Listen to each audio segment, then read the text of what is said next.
我姓张，有件事想请教您一下，方便过来好吗？这些图片我想请你看一下，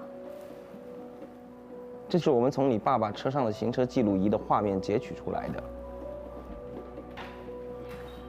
根据图片的显示，拦他们车的是一个 AI， 特征是蓝色的眼睛。一个 AI？ 为什么 ？AI 受到阿西莫夫模块的限制，所以基本上他们不可能攻击人类。但是这个蓝眼睛的 AI 似乎是最新的机型，所以详细的状况我们还不清楚。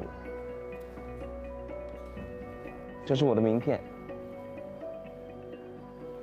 最近，如果你察觉家里附近或是你身边有什么可疑的 AI， 不要怕，赶紧跟叔叔说，好吗？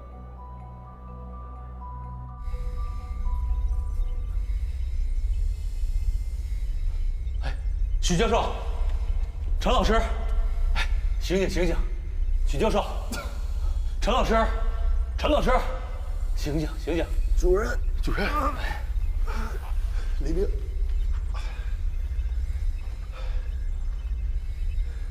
是不是他攻击了你们，然后跑掉了？不是，他提早苏醒了，自己扯下这些线走的。你们到底有没有按照我的要求，把他的各项仿真生理阈值调到最高啊？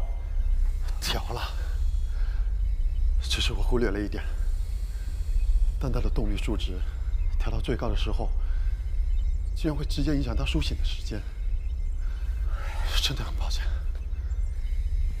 算了算了，没关系。可能是他不愿意再跟我们这些凡夫俗子们继续混在一块儿了吧？他会逃到哪里去呢？我真是担心他要是跑到大街上，把别人吓到了，该怎么办？怎么办？怎么办？继续找啊！